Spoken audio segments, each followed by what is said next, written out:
Alright, hey you guys, it is TsubakiSwagg and I'm coming to you with my review of 7 Deadly Sins, episode 4, A Young Girl's Dream. This episode was so fucking awesome because, like, of course, as we saw in last week's episode, which, by the way, I would love to mention that they took forever and a day, like literally forever and a day, to subtitle this episode. Like, it was finished yesterday, but by the time they actually did it, I had given up on waiting, so here you go. You'll be getting it today. So, like I said, this episode picks up where the last one left off at. Last thing we saw was Meliodas jumping up from literally being stabbed in the shoulder, well, thrashed in the shoulder by Gil Thunder, and looking like he was completely unscathed. And he was like, okay, that's great. Thank you for telling me. Now I know where to go to look for the other sins. And Gil Thunder was like, you're not going to get away that easy, blah, blah, blah. Meliodas was like, maybe we can finish this another time. Gil Thunder tried to attack him. Meliodas literally dodged him like a fucking Jedi. Meliodas is so freaking awesome. Meliodas is probably my favorite of the sins, which isn't fair since they haven't showed all of them. But right now, Meliodas is my favorite. And he was dodging like a G. And Diane, of course, got mad because Gil Thunder was coming after her captain, and she launched the hell out of Gil Thunder. Like, Diane needs to play football because she has an arm on her. Football or baseball. She has an arm on her.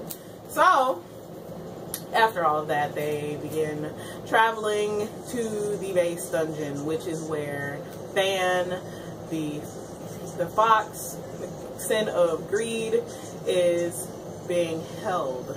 And Diane asks Meliodas, she was like, why are we going to get him first? And he was like, because he's closer. And that's like, she was like, that's the only reason why you're going, blah, blah, blah. But,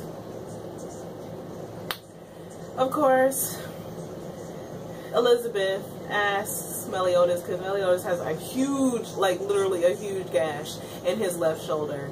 And she kept asking him, like, are you going to be okay, blah, blah, blah. And he was like, it's just a scratch. There's nothing that you need to worry about. And of course, Diane was getting mad because Diane wants Captain, and Captain doesn't really see her that way.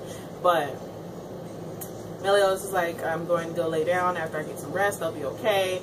And oh, of course, Meliodas had to have his perverted moment. He literally stuck his head up Elizabeth's skirt. And it was like, this will make me feel better.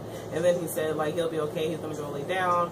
And even Hawk was like, I'm surprised he didn't say that he didn't want you to come and lay down with him. But Elizabeth was like, well, I'm going to go check on him. She goes to check on him, and Meliodas is laid out on the floor. And there's like blood on the floor. So they take Meliodas to the nearest city, which is about 8 miles away from the base dungeon, to find a doctor for him. And Diane, like, she's carrying him like a little toy, and everybody's running away from her. And even Elizabeth and Hawk were like, you're scaring everybody away because you're so big. People really don't know how to take Diane, so they have to go find the doctor for him. And they go to find him, and Diane literally sits and waits with him. But while all this is happening, we learn about 4 new holy knights, and they're part of Weird Fangs. I believe that's the name of it. They all are rather creepy looking. 2 of them were playing chess, and that was Frieza and Golgius. I believe that's how you pronounce his name. So they were playing chess, and they were somebody, a new person, her name, I cannot remember what her name is, but I guess because she's really not that important. I believe her name is Jericho. I could be wrong. But she comes to Frieza and Golgius and tells them that the 2 of the sins were seen in the city, and Frieza and Golgius were like, yeah, that's really no biggie, blah, blah, blah. They're just going to take him out before he can get to the dungeon, because they won't be able to come out of this unscathed, even if it was just Meliodas. So they devise a plan. Of course, we don't hear about the plan, and we cut back to being in the city, and they're looking over Meliodas, a doctor, gave him some type of a solution that was supposed to help him, and then out of nowhere we see Frieza unleashes like a storm of bugs. It almost looks like the 7 plagues from the Bible. It's like poisonous bugs everywhere, and they're like literally raining poison, which is really gross because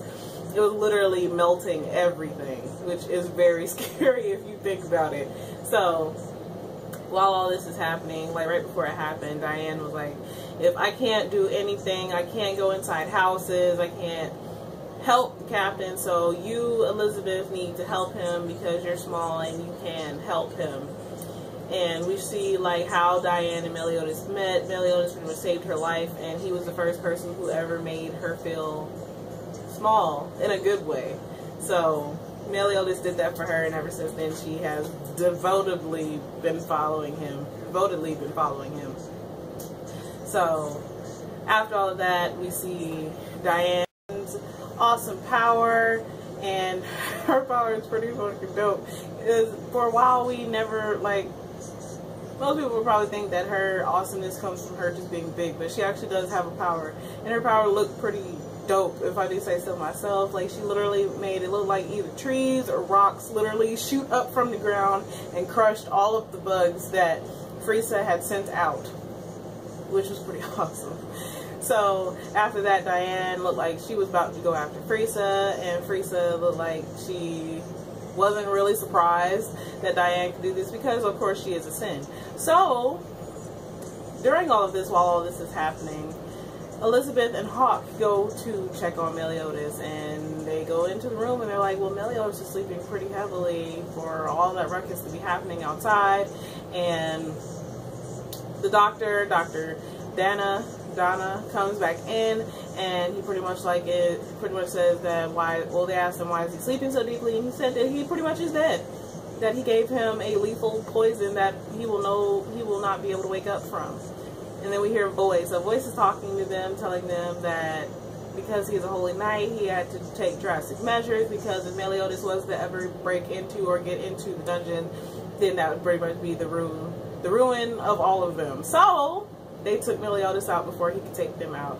And Elizabeth was like, show yourself, blah, blah, blah. And he showed up and he was like, well, hello, Princess Elizabeth, I'm here to take you back. And then that was pretty much the end of the episode. So, well, technically not, because you always have to make sure to watch past the credits, because you never know, especially with this show always has something after the credits. So after the credits, we see, I'm going to call her Jericho, and I will correct myself if I'm wrong, but we see the Holy Knight Apprentice come. Well, we see the Holy Knight Apprentice, and we see the other Holy Knights standing outside of Ban's cell, and we hear, like, at first they heard Ban like humming earlier in the episode, and then they didn't think anything else of it, and then literally out of nowhere Ban kicks the door down. Like, he literally kicks the door down and walks out, and you see like these poles sticking out of his body. You see huge holes like in his arms and legs, like they stuck huge metal poles into his body, into his limbs, so he wouldn't be able to move. And he just walked out like it was literally absolutely nothing. And he was talking to them, saying that he heard such an interesting conversation. They were asking him why now, why didn't he try breaking out before when he could have, blah blah blah. And he was like, he heard the conversation that they were having, so he broke out, and he just was pulling the poles out of his body like it was absolutely nothing while he was having a conversation with them. And then the other Holy Knight Apprentice, I don't know her name, the Holy Knight Apprentice comes up, and she pretty much tells the two Holy Knights that were guarding his cell that to go tell Gil Thunder, or go tell the Weird Fangs that the Sin broke out of his cell and she had to kill him, and then she tried to attack him, and Dan, being the awesome MFer he is, literally moved so that way her sword strikes just cut his hair. And Dan is so freaking awesome. Like, it's ridiculous how awesome he is. So he pretty much told her that she would make an awesome hairdresser, and that none of the hits that she could land on him would ever hurt him. The only scar that he has is going down the side of his neck, and I have a feeling that probably came from Meliodas as to how he has a scar when literally after having those huge things in his body, there were no wounds. So I'm looking forward to seeing how things turn out, especially with Ben, because Ben is pretty fucking awesome. So as always, I would love to hear how you guys felt about this episode. This episode was so freaking dope. I was not ready, but please remember to comment, thumbs up, and subscribe. It helps me out a whole lot. And this is TsubakiSwagg saying adios. This is going to be a little side note. I don't know how I forgot to mention this, but I forgot to mention that there is a possibility, because they showed like a flashback of Elizabeth, like when she knew Gil Thunder when he was younger, because Gil Thunder was her sister's escort. And even after Gil Thunder's father was killed, he still continued to do his duties. So then they showed like a little flashback when Elizabeth saw them break into her father's chambers and was about to kill him. They showed lightning. So there's a possibility, there's a really, really, really strong possibility that Gil Thunder is the person who killed her father. But I would love to hear who you guys think, or if you guys think that this is even possible, that Gil Thunder is the one who killed Elizabeth's father. So yeah, that's my side note. So bye, you guys.